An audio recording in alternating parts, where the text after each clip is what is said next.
Okay, so just to welcome everybody to the final of our Soda Zoom series for this winter. A couple of housekeeping bits.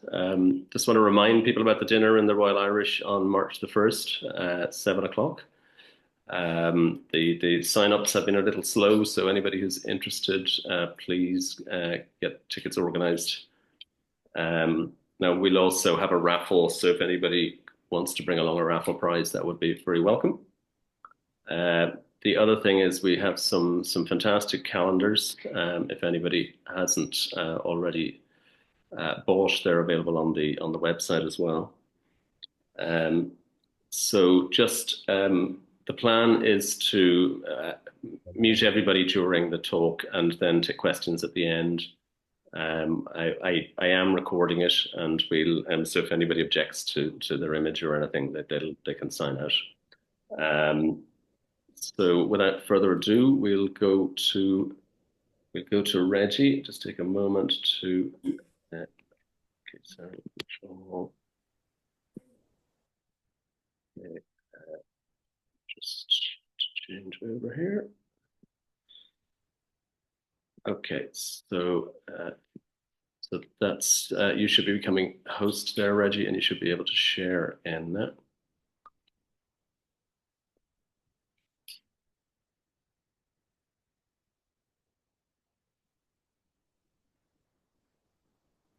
I think your microphone is off, Reggie. Your micro. Oh, I've muted you, so you need to unmute yourself. Yeah, I've muted you. Oh, sorry, I might have to do it. Okay.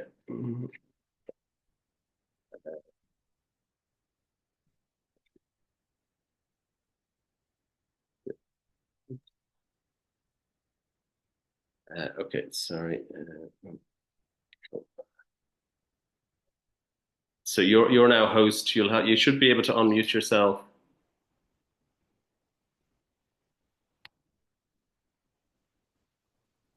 Bottom left.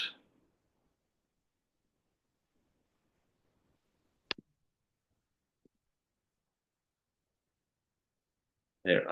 What I'll do is I'll reclaim host here for a second, and we'll okay. So you'll be able to unmute yourself now.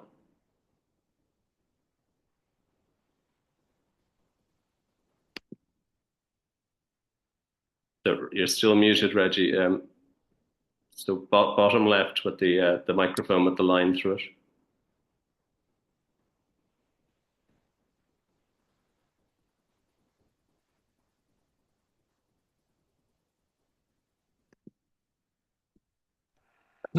That better? Have you?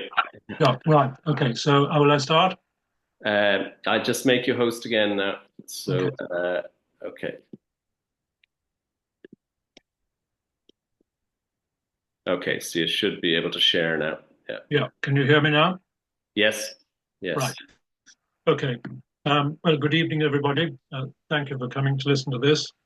Some of you have probably been on river cruises in Europe, up the Rhine or the Seine or the Danube, or even the Nile, which I was lucky to do.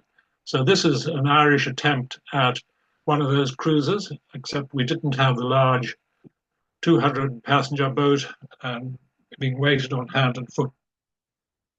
It was Natalie's idea to go up and explore the Erne, and the Cox has joined in, and I joined the party as well. So we were three boats, and there was a bit of preparation before we actually did this.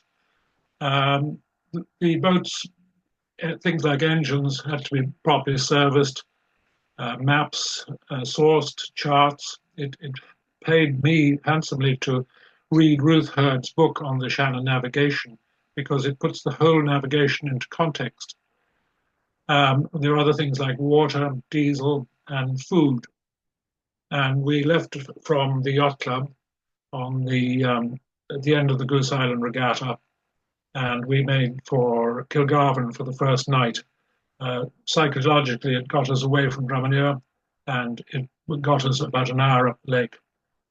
I just want to put you in context. These are the three boats. This is Uh, Robin, which belongs to the Cotters. Reggie, you're not sharing the photo yet. Okay, sorry. Oh, okay. Can you that photograph coming up now, Will? Uh, Not yet. No, no. That's the one we had.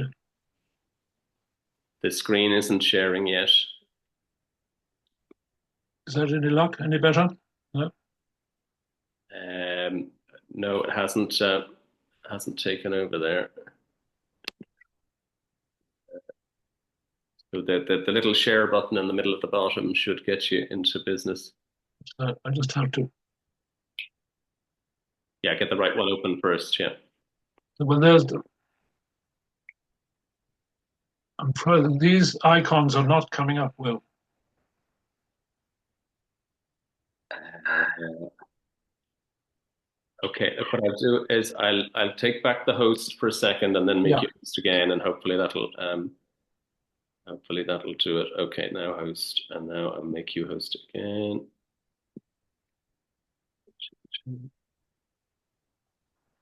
Okay, so try sharing now. I can't see any icons. So none are coming up. Slide your mouse down to the bottom and see if the arrow down to the bottom and see if they pop up. No, either top nor bottom. Neither are coming. I'll reduce it. And do they show up if you maximize or minimize the screen? I've tried that. No. That hasn't worked. Mm.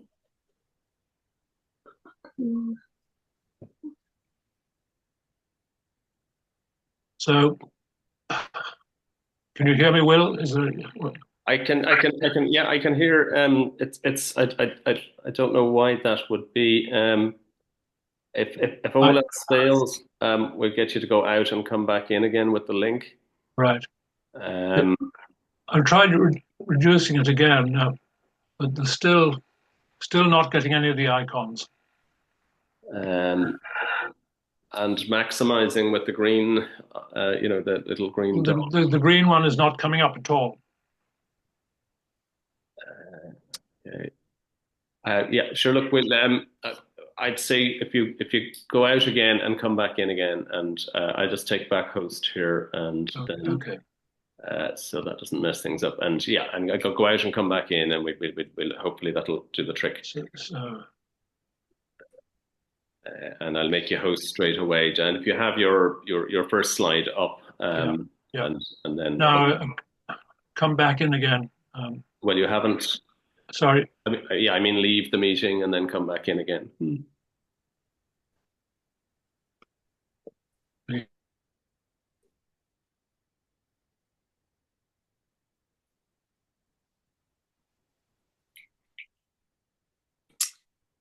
Zoom can be tricky, in fairness.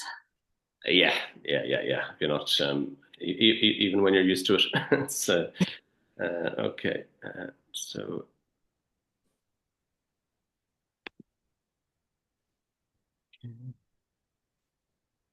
Oh, where is he?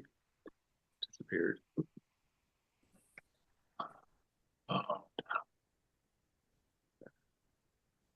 Are you back, Reggie? I see you. Can you hear me? Yes, can now. Yeah. Right. Okay. It says sharing is not turned on. I press that. Okay. Okay, so I'm going to make you host again now, and hopefully you'll be able to go down and hit the share button and get that up. The share button is there now at the moment. Great. Okay. And I just ask anybody joining, if anyone's unmuted, please mute yourselves. Yeah, we have that now. That's perfect, Reggie. Yeah. All right. And my video is turned off. Does that matter? No. It just means we don't see your face. Oh, well, I will leave it for the moment. You'll hear my voice and you'll be sick of it shortly. So will I carry on? Yep, all good to go. Yep, that's okay. Okay. Well, this gives you an idea of the distance we covered. We covered about 350 kilometers from the bottom of Lough Derg up to the end of Beleek, the end of the lower Lough Erne, which is the limit of navigation at Beleek. So that gives you an idea of where we went. And that's up into Loch Allen, where we also went, and up to Loch Key, and into the Carnarvon waters. And we actually I allowed 3 weeks for this, but the others spent a month. We still didn't see it all. In my opinion, you need at least 6 weeks to really see all the Shannon. It's absolutely fantastic waterway. So we got to the first night, we got to Kilgarvan. Next morning, we set off early. We got the first lock, and we got to Athlone because there was Rachel has just bought a new house, and the guys wanted to go and look at that. So we went up. So we went up. This is the crew. You can see David Cox, Mary. It's Eric, my son, Shane, myself, and Frank. And Natalie took that photo. Bicycles. We brought bicycles with us, which was that really added to the voyage because it allowed us to go off and explore various things, and I'll come to that later. We also bought a rowing boat, which was sometimes attached to the back of Barbarossa, but occasionally it went walkabout and had to be rescued. But it also added to the enjoyment of the whole trip and widened what we were able to look at. Waterways Ireland don't allow you for any, they've closed down all their washing facilities, so that was a bit of a problem. Something people want to think about before they go. And we managed to get able to wash clothes in Boyle. We had to get a taxi, get up there and get into the washing machines there. Frank kept a diary and did these sketches of various things we've pulled on. I think that was the duck face, but they're all quite fun, and it's a nice thing to do. I kept a rough log, which gave me notes, and that allowed me to talk about this talk. This is going up the river above Portumna. This is actually just above Beleek, and it's the new bridge across the weir. This allows you to actually walk or cycle from Ballina down to Portumna, and they've made a lovely job of that bridge. I think it's really attractive and it's a nice photograph. This is Banagher, which we went through, and this is a crane, the one-ton crane, Napoleonic fortifications the other side, and Rhodes's bridge across the river. The old canal, almost old canal, went around the back over there, and you can still see the lock if you look for it carefully below the bridge. We then went on just above Banagher. This is the entrance to the old Ballina Canal, which went off across the bog and went to Ballina. And this is what's left of the lock. I'm afraid all the bridges were blown up. I actually know the guy who blew them up when Port Namona started to develop the bog. But it's still there. And it had to cross the river, they had a horse ferry, which is just the other side, and it's just below the entrance to Shannon Harbour. So the canal boats came down the canal, they put the horse into this ferry, two guys probably wound, you can see the handles there and the gear, the chain went over it and went back down into the river, which meant that it didn't impede navigation.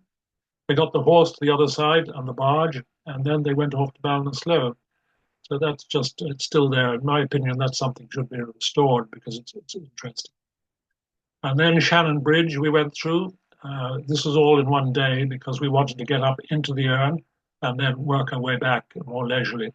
Part of the fortifications of Shannon Bridge. Shannon Bridge has been, they put signs up. It's a fantastic Napoleonic defensive fortification, and people like Harman Murter and others know an awful lot more than I do about it. But it's well worth stopping and looking at and walking around and working it all out.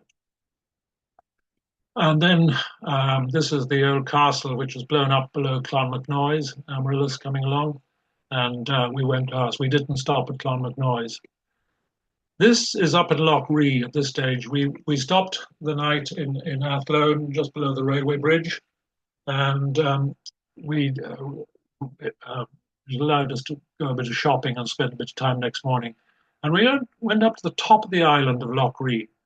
And I don't know what the name of it is because I'm not familiar and I haven't got the name of it. But this island has feral goats living on it. It's totally covered in nettles and brambles and everything else. and it is the home of all these gulls and cormorants, and I would think that any bird life has very little chance when these guys are hovering around looking for something to eat.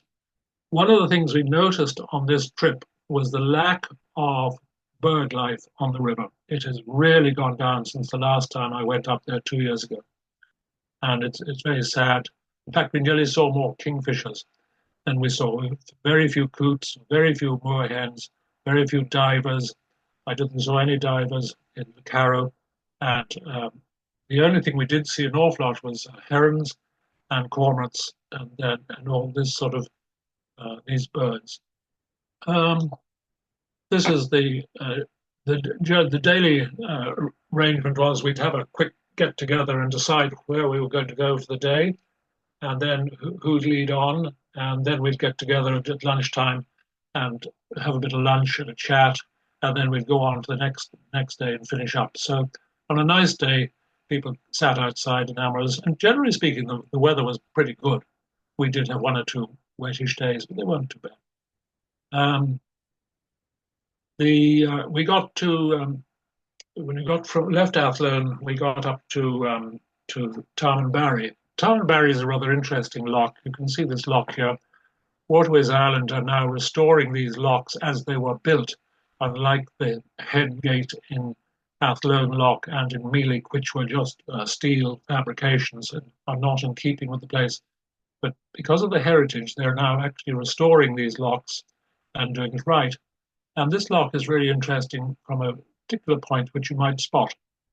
On the eastern side of the loch, as you're going up on the right-hand side, you'll see this curved cutout all the way along the top of the loch. And what it is it's the patterns or the shape for the patterns for the stop gates that will be put in when they want to drain a loch. And instead of taking the shapes and working it all out from a drawing, which they would be one way of doing it, the original builders actually cut this in to the stonework. And that is the bottom of the trough, and that is the inside face of the loch. The bottom of the loch is curved. It's the reverse of a bridge. So that's a point. And then we go up to this part here, and this is just under the bridge at Tarmanbarry. And this slipway down there is not for launching boats, as you might think, but it's for horses to drink coming across the bridge. The bridges have to lift in Tarman and also in Ruski, and they lift very quickly, and they're done by the lock keeper. And they had to lift for both for Barbarossa and Lass and Robin. Amaryllis gets under without it lifting. Further up the river above Tarmanbarry, you can see the remains of these old markers, which were still there, quite a few of them. It's all rocky there, and barrels don't hold, so the Waterways Island still have these, and you can see them. And it's quite nice. These were built in 1846. Ruski Loch is there. There's another nice stonework of the nice old bollard for the days of the steamers, and then there's the modern cast iron bollards. And you see the way the stonework is nicely curved there so it doesn't tear the rope. This was a photograph taken, I think it's Coot Hall. Mary Cox took this photograph in the evening on the way back, which is just a nice photograph. We didn't go down to Coot Hall, but they did on the return. I had left the party at that stage. They also, if you look at here, it gives you the details of when it was erected and the improvements of the Shannon, the River Shannon navigation. Thomas Rhodes was the principal engineer, and Lion Gisborne, I think his name is, was the resident engineer. And this is the Albert Loch, and it was built in 1848. But just look at the beautiful writing that they've done, all done by hand. And of course, since the time of VR, Queen Victoria. It was part of the Shannon scheme, which was overseen by Henry Rhodes. The Shannon initially the government started getting worried about doing something about making the Shannon more navigable back in the mid 1700s. But it wasn't until the 1848s, after Thomas Rhodes's report, that they really got down to improving the whole navigation and getting steamers onto the river. So this is the party. We're here at Carrick-on-Shannon, and Shane is joining the crew. Mary Hurley is leaving the party, and it's a good place to change. The rail train comes into Carrick-on-Shannon, buses, and it's also a good place to shop. And then we had a bit of a disaster. The catering staff went on strike. So having been eating on boat up to this, we decided we'd go out and we'd eat ashore. So we were sent off to find a suitable restaurant, and we ended up with an Italian one. So that was a bit of diversion, and that was one of the few times we ate out. Most of the times we ate on the boats, and normally they stocked up the boats for about 3 days in advance, because you've got to plan this a bit ahead. You can't just go up to the supermarket every half hour if you want something. You really have to work it out. Water probably you needed it every about 2 days, and the boats also filled up here with diesel, which is another thing which you really can only get from powerboat bases along the river. This is Hartley Bridge. It's above Carrick-on-Shannon. At this stage, we're still in the Shannon, but we're going towards Leitrim. And the interesting thing about this bridge is that it is a very early example of a reinforced concrete bridge, and I think it was built back in 1915. Now, I see recently that they're going to demolish it and replace it with something else, which is a pity because that's a bit of interesting heritage from an engineering point of view. So we'll go on. This is the first lock going into the canal, into the Ballina Canal, and it's quite a lot of water coming out of there. There's a lock keeper there, and he tells you how to do it. The Ballinamore-Ballyconnell Canal was originally built in 1846, and it opened in 1860. It closed in 1869. 8 boats actually used it, probably a few more, but didn't declare. But they got tolls from 8 boats, and 7,000 people worked on building this waterway. So if you think the bicycle shed was a bit of extravagance, and this was certainly a real example of it. But this is the first lock. The keeper shows you how to do it. It's worked for smart cards with a hydraulic opening of the gates and the sluices. And at this stage, it's getting a bit tired because about 3 locks up, the whole thing stopped, and we got stuck there for a couple of hours. And then somebody came along and fiddled and poked and managed to get the electrics to work, the computer to work. And then further on, another one, a hose burst, sprayed all the stonework with hydraulic oil, and we had to wait till somebody else came along and fixed that as well. So that was this is going into it. The stonework on this canal is absolutely beautiful. This is a wonderful example of a bridge that is a diagonal. And if you look at all the stonework there, that is a very difficult thing to make. I remember seeing an apprentice's work to become a fully qualified stonemason in France, and he had built a model of this bridge. It had taken him 800 hours to build, but every stone there is beautifully fitted, and it's really absolutely lovely stonework. The Shannon stonework, the Irish stonework on the canals and on the Shannon are way better quality than it is in the UK or in Scotland. And I've been on some of those canals, and they're just not the same. A lot of them are built of brick, and they get a lot of use. But this is really lovely work. Weir as well, which they had to build when they're building this canal. This is Ballyconnell, and this is Mr. Quinn's marina, or somebody's marina in Ballyconnell. You can see there's not very many boats around, and there's all the reeds growing. So that was Celtic Tiger. Another rather nice bridge. This is one that's a right-angled one. And then when you're going up, there are 16 locks on the canal, and you come to an awful lot of water at times, and sometimes the leaks. So it's always quite exciting.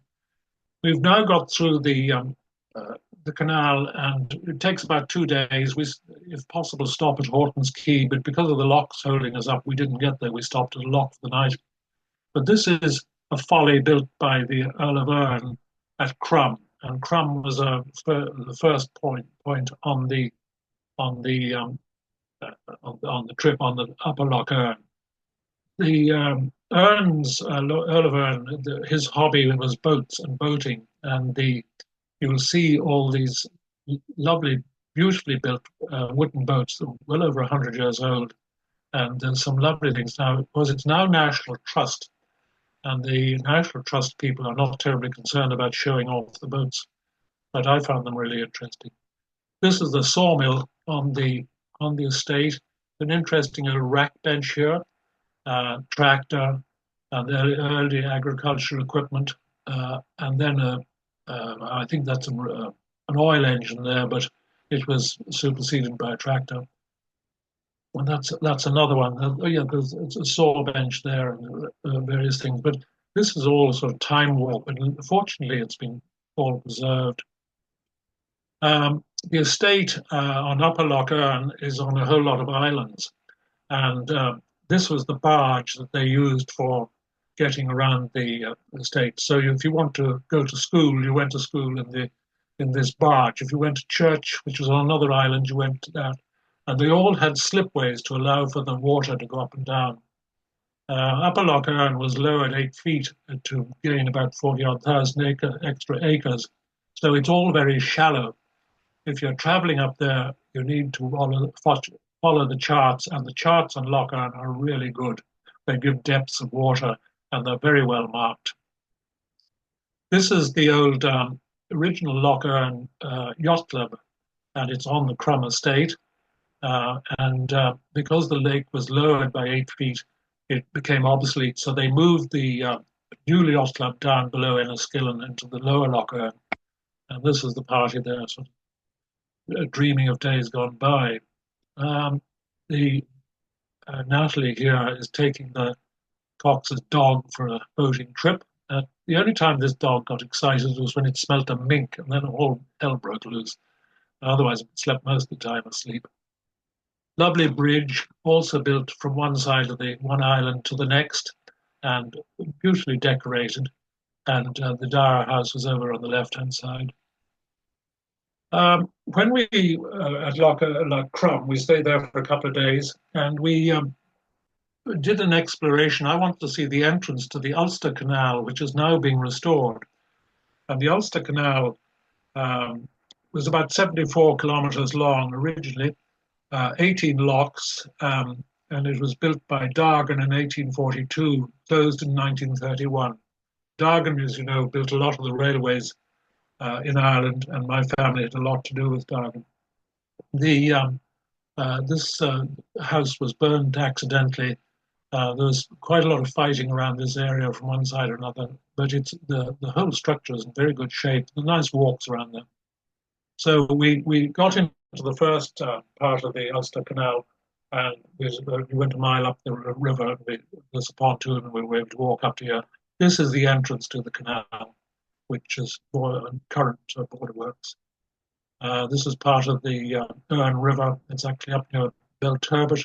It's very attractive, and as you can see, everything, animals all graze right down to the water. Some of the bridges, because of all the islands, they have these various bridges, and these are the two boats cruising along. We stopped in Enniskillen. A coffee shop was definitely required. Serious amount of shopping in the supermarkets. There's a marina right beside the supermarket, and you're able to go in there and literally bring your trolley down to the boat full of the supplies. So it was a good place to do. But this is a lovely coffee shop, and we met her. Got talking to a lady there, and she was saying, and then she said flags and flags. Apparently, you don't show any flags on Loch Erne, even courtesy flags are not. Just you don't use them. The guys passing the castle in Enniskillen It's quite a good interpretive centre in there and explains some of the history. Enniskillen is obviously there's a lot of water around there. Waterways Island's headquarters are there. You can get buses from there. It's a good place, and obviously shopping. This is a ferry, which is a traditional boat used or sailed on Loch Erne, on the lower Loch Erne, and this is the Loch Erne Yacht Club. The place the yacht club is on it's a rented. The yacht club rents it from the some estate, and it's part of the old flying boat base for which flew out over the corridor over Donegal during the last war. And this is one of the hangars, and you can see this huge height. So it means the dinghies can go in there with their masts up and stay for the night. And there are slipways going into the lake in many different places. There's another one, Castle Archdale is further on. We didn't go into Castle Archdale. There were some parts of Loch Erne we decided we weren't going to go into. This is more recent troubles. And then this is an interesting photograph. This is actually taken in Beleek in the pottery, and it shows the rapids and everything else there. But it also shows a canal barge. But to my mind, there's no way a canal barge could have got into Loch Erne because it couldn't have gone by road, it couldn't have gone by rail, it couldn't come up by sea. So I think that photograph is somebody's imagination. Beleek, just to show you, we actually got there, and then we came back and we went to Castle Caldwell. Castle Caldwell is rather a nice place. It's a few miles from Beleek, and I don't know why these red signs are coming up, but it's somebody's messing. So the Castle Caldwell has lovely walks, and the old castle is there. And it was the source of the china clay which allowed the Beleek pottery to be established and still going. We called into the pottery there and had a good look around. But at Castle Caldwell, there was a guy there who had a party back in the 1770s, and they had a party and they went on the lake. And they took out a fiddler called Dennis McCabe, who obviously imbibed a little bit too liberally and fell overboard, and the poor devil was drowned. But at the entrance to Castle Caldwell, you'll see a stone violin carved, quite a big one, or cello, and some writing on the front of it. And it's the gate lodge into Castle Caldwell, and also you'll see there the gate lodge is in two places. The gate's in the centre, and there's two sides of the house or cottage, and over the top is the railway bridge for the railway which ran from Enniskillen round to Beleek. Now, I don't know, I'm sorry about there's red signs coming up that looks, I can't do anything about it, but this is going up into the canal, going up into Loch Allen. And you'll see the amount of water comes through this loch. There's a very high rise here. It's about 16, 17 feet. So that water is quite impressive. And that's only two of the racks open, but you really need to have your ropes there. Otherwise you get thrown all over the place. When we didn't see very much up in Acres Lake. Some of the crews went off to find a distillery. The gunpowder gin base is up there in Laird's old jam factory, and they explored that. And the next day we took Amaryllis up into Loch Allen itself, and it was flat calm, so we just went round the bottom, and then we came back. We came back and we went up to Rockingham. And Rockingham, as far as I'm concerned, is one of the most interesting parts of the Shannon. The house, unfortunately, the Nash house, has gone and been demolished. But it was a very large house, and it had its own a big estate, and they liked building things. So they must have had a fantastic crew of people, carpenters, stonemasons, painters, boat builders, and all the other trades and metal workers, because they had their own canal to take turf from the bog down into the lake, round to their own port or harbour, where it was then, well, the turf probably went straight up to a tunnel, to a quay in front of a tunnel which led up to the house. So you couldn't see turf being taken up to the house.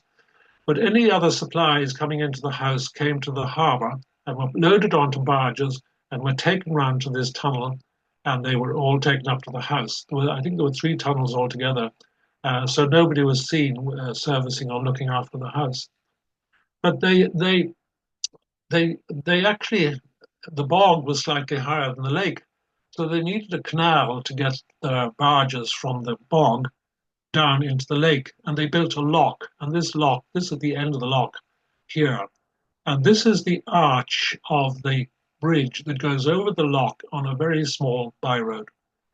We took the bicycles around there. I think the others wanted to see whether I could stay on a bicycle, but I managed to stay on it.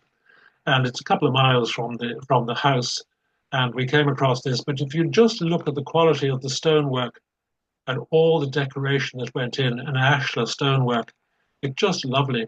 There are other examples of this further around as well. This is another folly. I'm sorry, this is a bad photograph, but there's another folly, and it's also just built there, and it's quite attractive. And I'm just going to go back to that a second. The we took the rowing boat out to explore the islands because there are monastic ruins on the islands, and we took the rowing boat out, and we decided to go through one of the canals that have been opened up by the park. There are 2 islands off the mainland, and one of these canals was opened up. So we set off on the boat, and Frank, very proud of his boat, started the engine first time, set off into the canal, and eventually the engine stopped. So Helen had to lift it up, and of course there was a lot of leaf mold and old leaf and all sorts of debris on it. So the canal still looked open. So we got the oars out and we started to pole. And then that got more difficult, and we're still a couple of 100 yards from the end. And we were poling fairly vigorously. And finally, I came to the thought, I didn't actually say it to the others at the time, that possibly we might have to get out and walk. And there was Irish rainforest on either side, in other words, thick brambles, and it was pretty. I could imagine the conversation if the ladies had to get out and wade up to their knees in this old mold and thing. But anyway, we did manage to push the boat through. We came back and we looked at McDermott's Castle, which is just based off the off Rockingham, and it had all the usual signs which nobody seems to be able to read. But we went ashore anyway, and we explored that, and it had been played around with siege. There's also a crannog there as well, very well preserved, and it's worth seeing. Rockingham is a really interesting place, and we had 2 days there. So we're coming out of this at Knockvicker Lock here, and this is, I always think it's rather attractive lock, and we're coming downstream, and we came down, and at this stage we got to Carrick and Shannon, and at that stage John had to take a conference call, so we decided to have one of the excursions, and we hired a taxi to take us to Strokestown House. And I took the precaution, somehow sixth sense, of sitting in the back. Frank and Natalie sat in between me in the small bus, and Mary sat in the front. And what we didn't realize was the driver was Russian, so she got 20 minutes of non-stop about a certain dispute going on with Ukraine from the Russians' point of view. And I think it was quite an earful. Anyways, we survived, and we went around the house, around Strokestown, came back, and at that stage I left the party. This was 3 weeks at this stage now, and the others went on, and they went on into the Carnadoe waters. I went off on my own, and they went down. This is Carnadoe Quay here. The Amaryllis is there. It's a lovely place, and you go into 3 small lakes, and there are nothing but reed beds, and it's absolutely wonderful. You can't see any houses, and it was well worth going into. Um, they went on further south. Well, I'll deal with my trip first. I went into Clondra. So I came down the river and went to Clondra. This is the harbour at Clondra, and there was a nice photograph there. So it was a nice place to do. It was an old mill. The Waterways Island done a really good job at restoring all this and cleaning it all up. And the Royal Canal comes in here, and it's a very attractive place. There's a short canal down to the bridge down onto the Shannon, a short bit of canal, and you go down to that, and we find Una Magna as the lock keeper. So I spent the night there, and next morning went on down to Athlone, where I met Eric, and he joined me, and we anchored for the night in the reeds. Next morning, he gets up out of the cockpit, and here's a kingfisher sitting on the back rail. I mean, it's just magic to see something like that of the boat. We took the day to get down. We got down to Kilgarvan again. The others, meantime, stopped on their way back. They came into Clonfert Cathedral because of the bicycles. They're very useful. And this is lovely stonework, as you can see, all beautiful stonework at Clonfert. Also, it was the base for Brendan, where he was buried, St. Brendan the Navigator. And that was, so that's worth seeing if you're doing it. John Cox thought he might consider getting into the antique car world and just have a look at that, but he decided against it. Mary, who likes horses, looked at this old nag which is sitting on the edge of the lake, looking a bit hungry, so she left that behind. This is a photograph taken back in about 1970, early 1970s or late 1960s. It's an old Pucorn which I had, and it's at Horton's Quay, and it's I had great fun on that boat, and we sailed on it, sailed on Garadice Lake in the days. We also sailed Louis and Shannon. I think it was the red boat, and there were four of us in the boat. The mast went over the side, so we had to row home. But we used to have a lot of fun up there. This was way before any work was done to restore the waterway. Finally, I get down to onto Loch Derg, and Catherine Staines joined the crew, and Eric and myself, and we go down the lake, and we follow this. We suddenly come across this rowing boat, and this is a German guy, and he has rowed all the way from Beleek, and he's kept ahead of us. So that boat is built about 1900, a lovely wooden boat, and he was going to leave it in Killaloe, and Catherine and I said, "No, I think you're mad." So he rowed back up the lake again and left it outside my house. So that was really the trip. Photographs by Natalie and myself, Mary Hurley, and we went through, I think, 52 locks, 7 rivers, 7 different canals, and basically it was a wonderful trip. We probably covered about 700 kilometers. I know I used about 200 liters of diesel, and the Irish waterways are still a fantastic waterway. I've been traveling them on since about 1950, and I've had great fun, really enjoyed it, and I recommend it to somebody. It really is worthwhile. But to get the best out of it, you should read Ruth Hurt's book, because it explains the history of the development of the whole waterway. Thank you very much. So, Will, maybe you could take it back again. Yes, I'll take it back here and then allow people to unmute.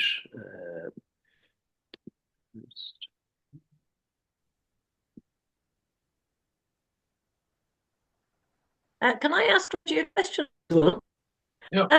Reggie, what are the moorings like in Clondra? The last time we were there, it was full of residential boats, and if you'd gone into the harbour, there was no wall space to moor up against, and there used to be, boats were there for months on end. Had things improved this year or last year? Yeah, I can't honestly remember. There is a quay that's down on the lower level, on the lake level, if you like, and sometimes you can get access to tie up there. But it's a popular sort of place, and like a lot of other places on the Shannon, there are people who hug the walls, and it annoys me as much as a lot of other people. And but I do know, I really can't tell you. I can't remember. Yeah, yeah. Certainly, the last time we moored on the lower level, we hit quite a lot of bottom getting in there. So there wasn't a lot of water, certainly 2 years ago. Yeah, anybody with taking a large boat along the canal certainly wants to check their weed filters, because they stirs up a lot of muck, and that's something you really want to watch, and watch your engine temperature, because these big boats displace a lot, particularly if they're following another one, which has stirred up the mud. The other thing was the canal slides. They had a lot of difficulty trying to maintain the depth when they were restoring the canal, and the bottom is so liquid that it just flows back in again, and the rivers get washed in. So you need to concentrate on navigation all the time. It's a bit of a problem. Hey, Mags, if you buy fenders, you can actually tie up outside another boat.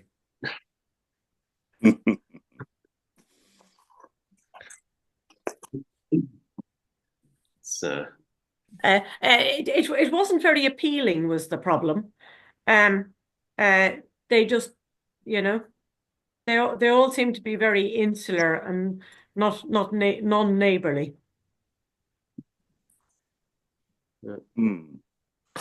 not good. Yeah, just one thing, Reggie. Speculation.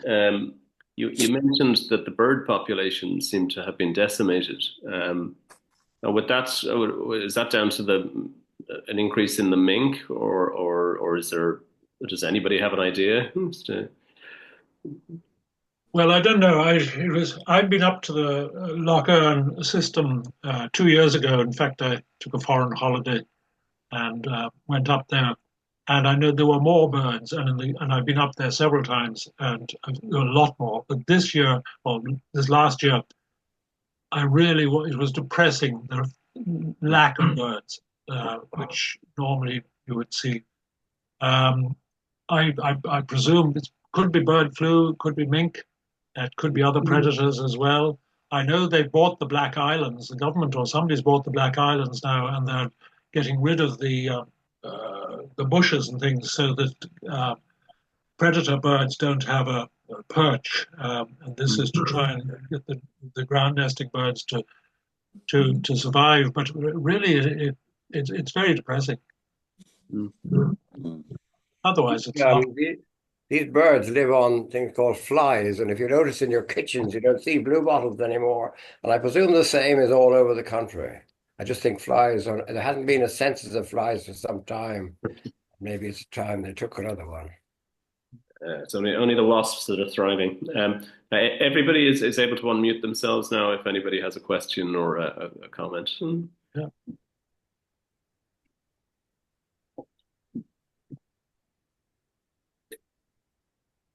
I was just going to say, Reggie, 30 years ago in 1995, I did much the same trip as you did, except starting from Loch Yacht Club. And we didn't get to Beleek because we only got, in fact, to Kesh. I was in a 21-foot Corribee drawing just over 3 feet. And we took our mast and we sailed on Loch Ree, obviously, on Loch Bowfin and Loch Bowderg, and then on Lower Loch Earn. 2.5 weeks, wonderful trip. It was great summer that year.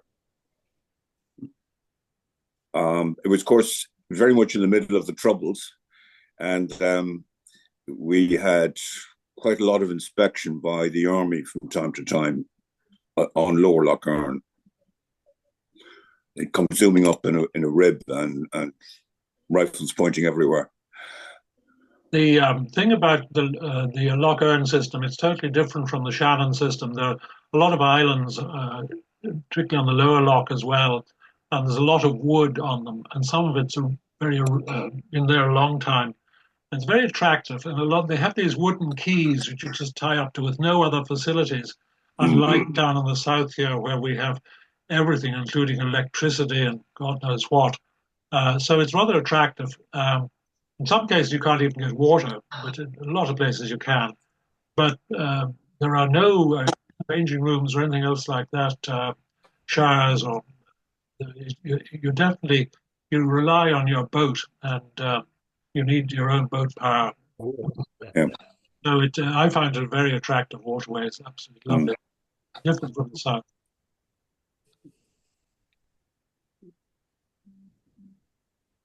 I'd like to have seen you on that bike, Reggie. Comes back to you. Yeah, it does. It does open up possibilities of going ashore and exploring more. And we haven't, as I say, we didn't do the lower part of the. We didn't. There's lots to see around Beleek. Lovely, very interesting fortifications there. Some of which I've been in, and my young family in the days gone by climbed into with. Nowadays, it's all barred up; you can't get into it. But I've been up on top of the batteries and up on top of the barracks as well. But it's on the other side, and all the floors and things are all rotten. Right? No way you get in now. But it's interesting. And Banagher, there's a lot to see around Banagher. Fort Eliza has been restored, and then Shannon Harbour and all the works there as well. Reggie, John Keane used to always maintain that the top end of the lower lock up at beside Donegal was actually in Donegal. Is that correct? Yeah, I think the border is down the middle of the river in one place. We certainly walked into Donegal, so technically we have been in Donegal. And I think the Waterways Island in part of Beleek is possibly in Donegal. But I'd have to look at a map to tell you to answer that. I think he used to like to go when he was up there. He'd like to go up and be in Donegal, So I think the only problem about getting into the sea is you'd have to have a very high lock, some sort of a tube. But I think it's not very far to Donegal to the sea. No, you're Ballyshannon. There's a power station there, but I don't know what the fall is there. But it must be quite considerable because you're rising all the way up, and then you come on the Shannon. I suppose Lough Erne must be much the same level as the Shannon system. So that's 100. It's probably I don't know. Let's check. It must be well over 100 feet anyway. Can I ask you, Reggie, what charts did you use for this? Well, the Waterways Ireland have their own charts, and they're very cautious. Of course, they don't give you depths. In Upper Lough Erne, you need to know the depths. We went off piste by accident. Somebody wasn't concentrating, and we got through okay. But I can tell you, a lot of the time, you've only got half a meter underneath you, and so you've got to treat it with some respect. But the charts produced by the north of Ireland, I don't know who produces them, but we were able to buy them in Enniskillen, and I'd bought them before that, are really good charts, and they cover every form of recreation. And they're very good for all what's along the shores as well. And then, of course, we have our own good, Irish charts, which I brought as well. It makes it more interesting if you really study it. In electronic terms, Navionics do fairly good charts of the lakes, but they're not great, particularly for Upper Lough Erne. The best by far are the Inland Waterways Association CSIG charts, which you can obtain and run on any phone or PC or tablet, if you remember. And they've something like 11 million soundings taken over the past number of years, and they're really quite excellent. Certainly, highly recommended. Yeah, the interesting thing about those charts, about getting them, is that they've found various. I think they found various boats buried, and certainly found I think a flying boat up in Lough Erne, which yes. So that's it. Those charts have shown up other, old dugout canoes and things like that, which people didn't know about. Mm-hmm. I've never used them myself. Yeah. Reggie, Philomene here. Thanks very much. Really enjoyed that. In 1957, Father decided we'd go up to Lough Key and in a little boat we had, and we went up and he dropped an anchor in front of the folly in front of Rockingham Castle. Yeah.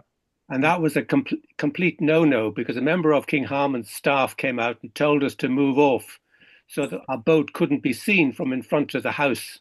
And, we then proceeded home, and we were home back on Lough Ree, safe and sound, about a week later, to learn that Rockingham had burnt to the ground.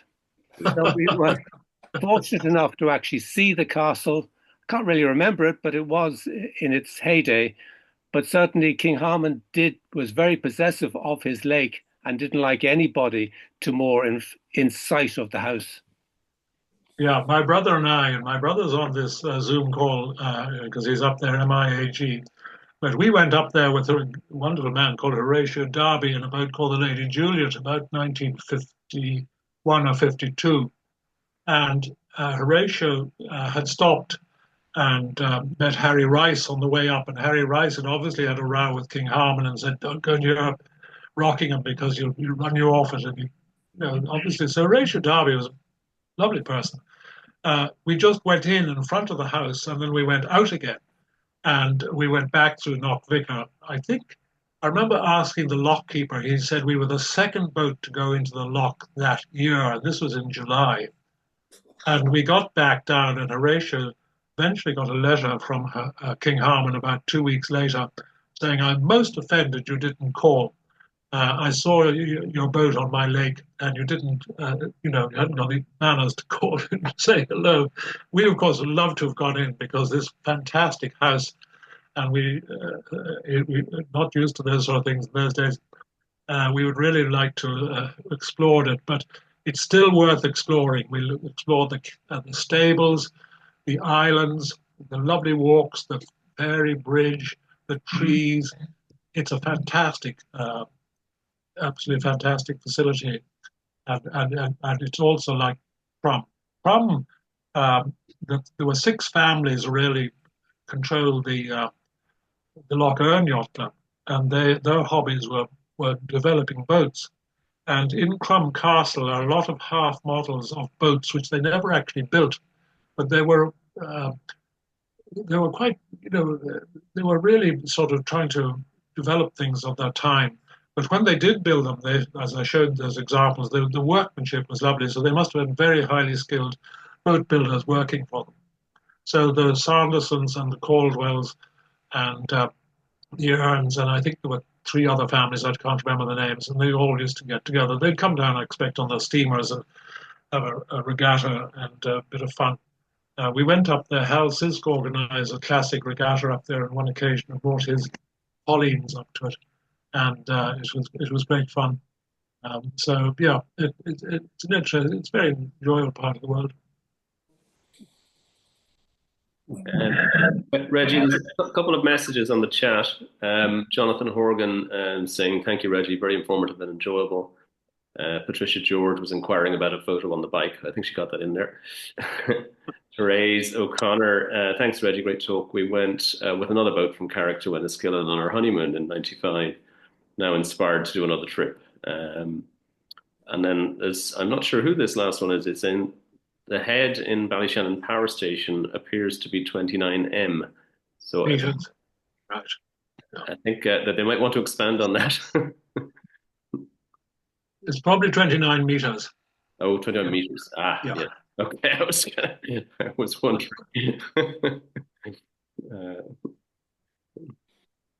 Okay.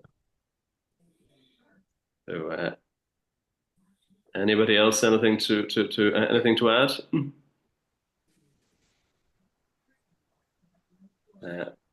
Okay. Well, shall we wind it up then, Reggie? Thank you very much for doing that. That was I really enjoyed that and very informative, and I think we had a big turnout for this one, which was nice to see. So I just one last plug for the soda dinner in the Royal Irish on March the 1st. Tickets selling out fast, so don't hang around. And without further ado, we'll wind things up. Good night. Thanks again, Reggie, and thanks to everyone else for turning up and making it a very enjoyable evening. And so off to dinner, off to the pub, wherever you're at. Thank you Thank you very much. Thank Thank you. you. Thank you, Reggie. Reggie. Thank you. Thanks, everyone. Thank you, Will. Sophie, could you, if you, oh, she's gone. Thanks, Reggie. Bye. Okay, night all. Okay.